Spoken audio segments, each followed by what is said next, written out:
দাদু, আজকে রবিবার, আজ তোমাকে একটা গল্প শোনাতেই হবে। হ্যাঁ দাদু, কতদিন হয়ে গেল তুমি আমাদের গল্প শোনাওনি। তোমাকে আজ একটা গল্প শোনাতেই হবে। তা কি গল্প তোরা শুনবি বল? তুমি যা হোক একটা বলো না, ভূত হলে একটু ভালো হয়। সে অনেক পুরনো দিনের কথা। আমাদের সংসারে তখন প্রচুর অভাব।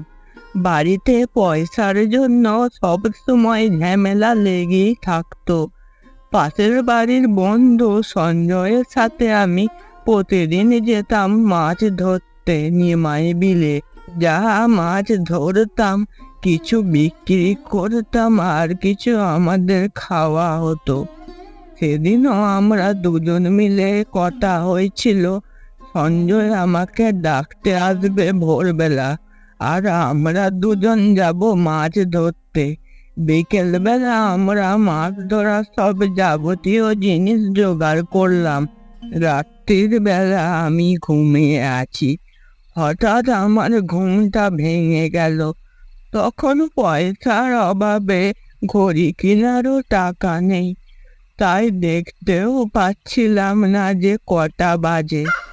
দূর থেকে একটা মোরগের ডাক ভেসে এলো। তখন আমি ভাবলাম যে হয়তো ভোর হয়ে গেছে। আমি আর তখন দেরি না করে সঞ্জয়কে ডাকতে গেলাম মাছ ধরার জন্য সব সরঞ্জাম নিয়ে। সঞ্জয়ের বাড়িতে গিয়ে অনেক ডাকাডাকি করলাম। সঞ্জয়, সঞ্জয়, সঞ্জয়। কোনো সাড়া পেলাম না। ভোর হয়ে গেছে বলে মনে হয় সঞ্জয় আগেই চলে গেছে মাছ ধরতে। তখন আমার একটু রাগ হয়েছিল বটে, কিন্তু তারপর আমি আর বেশি দেরি করিনি। তাড়াতাড়ি চলে গিয়েছিলাম নিমাই বিলের দিকে। তখন আশ্বিন মাসের শুরুর দিক। হালকা মেঘের ফাঁক দিয়ে চাঁদের আলোয় ঝকমক করছে চারদিকে। আশপাশ থেকে ঝিঝি পোকার ডাক ছাড়া আর অন্য কোনো কিছু শোনা যাচ্ছে না। বিলে পৌঁছানোর পর সঞ্জয়কে আমাদের ঠিক করা জায়গায় দেখতে না পেয়ে আমি কিছুটা অবাক হলাম। আমি তখন ভাবলাম সঞ্জয় হয়তো আশেপাশে কোথাও মাছ ধরেছে। আমি কয়েকবার সঞ্জয় সঞ্জয় করে ডাকলাম, সঞ্জয়, সঞ্জয়, সঞ্জয়। কিন্তু কোনো সাড়া পেলাম না। কারো সাড়া না পেয়ে গায়েটা যেন আমার কাঁটা দিয়ে উঠল। তখন নিজেকে বোঝাতে লাগলাম আমার হাতে তো মাদুলি আছে, ভয় কিসের। তখন ওই কাঁটা দিয়া গা হাত পানি আমি এক হাঁটু জলে নেমে বঁড়শি পাততে শুরু করলাম। অর্ধেক বঁড়শি পাতা হতে না হতেই চাঁদটা যেন মেঘে খেয়ে ফেললো। তাতে চারিদিক কিছুটা হলেও অন্ধকার হয়ে গিয়েছিল। আর তার কিছুটা বাদে আমার থেকে একটু দূরে একটা শব্দ ভেসে আসতে শুনতে পেলাম। দূরে যেন কোথাও খলখল করে শব্দ হতে লাগলো। আর তার কিছুক্ষণ পরই দূর থেকে ভেসে আসছিল একটা কাঁদার আওয়াজ। মনে হচ্ছিল দূরে কেউ যেন ফুঁপিয়ে ফুঁপিয়ে কাঁদছে। শব্দ শুনে মনে হচ্ছিল কোনো বাচ্চা, আবার খানিক বাদে মনে হচ্ছিল কোনো মহিলার কাঁদার স্বর। তখন হঠাৎ আমার মনে পড়ে গেল 1-1.5 বছর আগে একটা বাচ্চা ঠিক এইখানেই জলে ডুবে মরে গিয়েছিল। সেদিনও আমি খুব ভয় পেয়েছিলাম। কেন জানি না আমার মনে হতে লাগলো গতবারে সেই বাচ্চাটা এইখানেই ডুবে মারা গিয়েছিল। তখন আমার ভয়টা কিছুটা হলেও বেড়ে গিয়েছিল। তখন আমি তাড়াতাড়ি করে সব বড়শি পাতা শেষ করে একটা মাটির উঁচু অংশে গিয়ে দাঁড়ালাম।